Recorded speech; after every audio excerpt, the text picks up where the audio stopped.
तो आज हम एक बहुत ही दिलचस्प और प्राचीन कहानी पर बात करने वाले हैं, गजग्राह की कहानी। आइए इस कहानी के जरिए समझते हैं सच्ची भक्ति के सार को। ये एक ऐसी कहानी है जो हमें अहंकार, 10,000 साल के संघर्ष और बस एक पल में मिले मोक्ष के बारे में बहुत कुछ सिखाती है। अब ये सवाल सुनकर थोड़ा अजीब लग सकता है ना? मतलब एक हाथी और एक मगरमच्छ की लड़ाई और मोक्ष, इनका भला आपस में क्या लेना देना हो सकता है? लेकिन यकीन मानिए, इसका जवाब अहंकार और सच्ची भक्ति के बीच का वो महीन धागा है जो अक्सर हम देख नहीं पाते। तो चलिए इस कहानी के रहस्यों की परतों को खोलते हैं। तो आज की हमारी चर्चा का सफर कुछ ऐसा रहेगा। पहले हम अहंकार की कहानी देखेंगे, फिर उस 10,000 साल के युद्ध के बारे में जानेंगे। उसके बाद देखेंगे कि कैसे एक पुकार पर परमात्मा आ गए, और फिर भक्ति के सही और गलत मार्ग को समझेंगे। और आखिर में जो सबसे जरूरी बात है, एक सच्चे गुरु की जरूरत क्यों होती है, इस पर भी बात करेंगे। तो चलिए शुरू करते हैं पहले हिस्से से।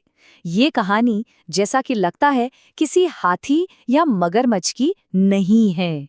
नहीं, इसकी शुरुआत तो होती है दो बहुत ही शक्तिशाली लेकिन उतने ही घमंडी तपस्वियों से। तो ये हैं हाहा और हूहू। अब देखिए, दोनों के पास सिद्धियों की कोई कमी नहीं थी, मतलब जबरदस्त तपस्वी थे। लेकिन एक बहुत बड़ी दिक्कत थी, स्पिरिचुअल ईगो, यानी आध्यात्मिक अहंकार। उनकी सारी की सारी तपस्या, सारी साधना बस एक ही सवाल पर आकर अटक जाती थी कि भाई हम दोनों में से बड़ा कौन है, ज्यादा महान कौन है। और इसी सवाल का जवाब ढूंढने के लिए सोचिए वो कहाँ कहाँ नहीं गए। पहले पहुंचे ब्रह्मा जी के पास, उन्होंने कहा विष्णु जी से पूछो। फिर विष्णु जी के पास गए तो उन्होंने कहा शिव जी बेहतर बताएंगे। और जब शिव जी के पास पहुंचे तो उन्होंने भी उन्हें टाल दिया। अब देखिए, त्रिदेव तो सब जानते थे। उन्हें पता था कि ये सवाल ज्ञान की प्यास से नहीं, बल्कि अहंकार की खुजली मिटाने के लिए पूछा जा रहा है। इसीलिए आखिर में उन्हें पृथ्वी पर मतंग ऋषि के पास भेज दिया गया। लेकिन क्या पृथ्वी पर पहुंचकर उनका अहंकार कम हुआ? बिल्कुल नहीं। जब उन्होंने मतंग ऋषि को देखा, जो थोड़े स्थूल शरीर के थे, तो उनके मन में तुरंत मजाक सूझा। हाहा ने सोचा, अरे ये तो एकदम हाथी जैसा है। और हूहू ने सोचा, ये तो मगरमच्छ जैसा लग रहा है। उन्हें क्या पता था कि वो जिससे बात कर रहे हैं वो सिर्फ उनके शब्द नहीं, उनके मन के विचार भी पढ़ सकता है। और बस मतंग ऋषि ने एक पल में उनके घमंड को भांप लिया। अब उन्होंने कोई लंबा चौड़ा उपदेश नहीं दिया, नहीं, उन्होंने सीधा श्राप दे दिया। उन्होंने कहा, अच्छा तुम्हें मैं हाथी और मगरमच्छ जैसा लगता हूँ?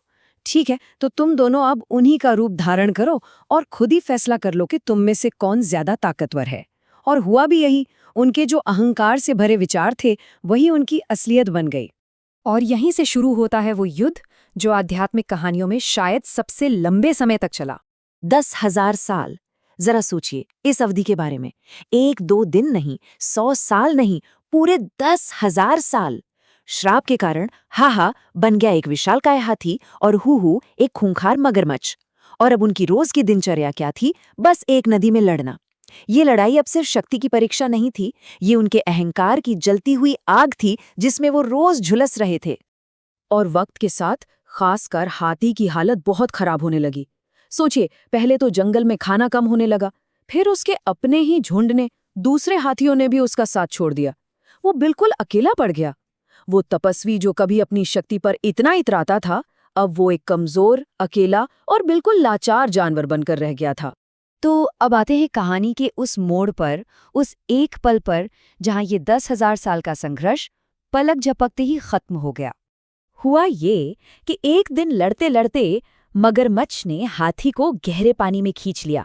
अब हाथी की हार तो पक्की थी, बस उसकी सूंड का आखिरी सिरा पानी के ऊपर था और सामने सिर्फ मौत नजर आ रही थी। और जानते हैं उस एक पल में क्या हुआ? उसका सारा घमंड, सारी ताकत का नशा, सब कुछ शून्य हो गया। और उस परम लाचारी में जब कोई और सहारा नहीं बचा, तब उसने ईश्वर को पुकारा।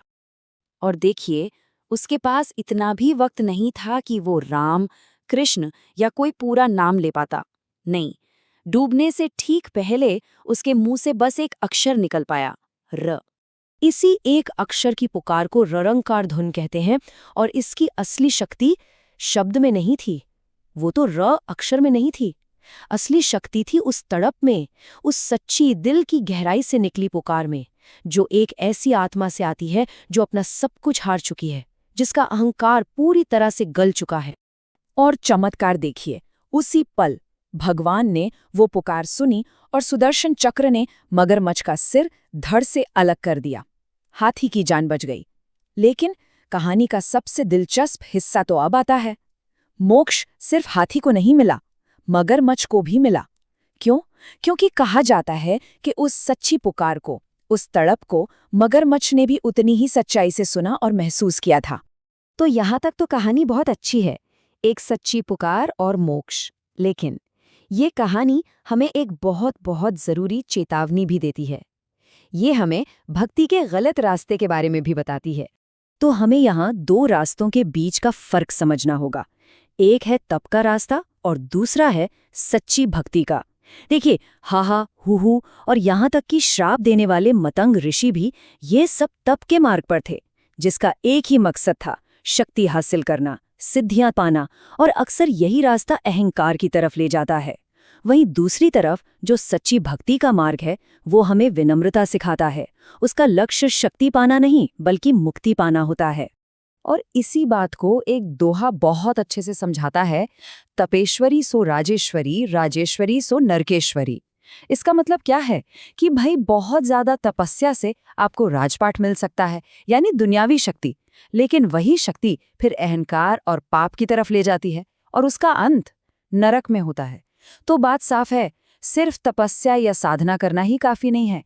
अगर मकसद सही नहीं है, अगर विनम्रता नहीं है, तो वही साधना आपके पतन का कारण बन सकती है। शास्त्रों में इस जन्म मरण के चक्र के लिए एक बहुत बढ़िया उदाहरण दिया गया है, रहट का कुआं। आपने देखा होगा, कुएं पर वो पहिया जिस पर बाल्टियां लगी होती हैं, वो घूमता रहता है। बाल्टियां नीचे जाकर पानी से भरती हैं, ऊपर आकर खाली होती हैं और फिर से नीचे चली जाती हैं। बस यही हाल आत्मा का है। वो कर्मों से भरती है, स्वर्ग नरक में जाकर उन कर्मों को भोगती है और फिर से जन्म लेकर इस धरती पर आ जाती है। ये चक्र चलता ही रहता है, मुक्ति नहीं मिलती। तब सबसे बड़ा सवाल ये है कि इस रहट के कुएं से, इस चक्र से बाहर कैसे निकला जाए। और अच्छी बात यह है कि ये कहानी सिर्फ समस्या नहीं बताती, इसका समाधान भी बताती है। और वो समाधान है एक तत्वदर्शी संत, यानी एक सच्चा गुरु। ये वो मार्गदर्शक होता है जो आपको शक्ति और सिद्धि के अहंकार वाले रास्ते पर नहीं, बल्कि शास्त्र के अनुसार मुक्ति के सीधे और सच्चे रास्ते पर ले जाता है। वो आपको अहंकार के जाल से बाहर निकालता है। अब बस एक पल के लिए सोचिए, अगर हाहा और हूहू मतंग ऋषि के पास जाने के बजाय किसी सच्चे गुरु, किसी तत्वदर्शी संत के पास गए होते तो क्या होता? वो संत उन्हें श्राप नहीं देते, नहीं, वो उनके अहंकार का इलाज करते। अपने ज्ञान से वो उन्हें समझाते कि असली शक्ति खुद को बड़ा साबित करने में नहीं, बल्कि परमात्मा के सामने छोटा बन जाने में है, उनके चरणों में झुक जाने में है। तो फिर 10,000 साल का वो दर्दनाक संघर्ष होता ही नहीं, उनका जीवन कष्ट में नहीं, सच्ची भक्ति में बीतता। और यही बात ये दोहा बिल्कुल साफ कर देता है, बिन सतगुरु पावे नहीं खालक खोज विचार।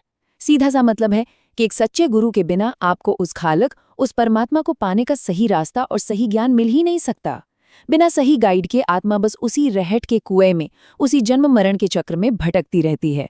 तो आखिर में ये कहानी हमें एक बहुत गहरे सवाल के साथ छोड़ जाती है। हाँ, हाथी की पुकार में सच्ची तड़प थी और उसे मोक्ष मिला, लेकिन उस एक सच्ची पुकार तक पहुंचने के लिए उसे 10,000 साल तक अहंकार और पीड़ा के रास्ते से गुजरना पड़ा।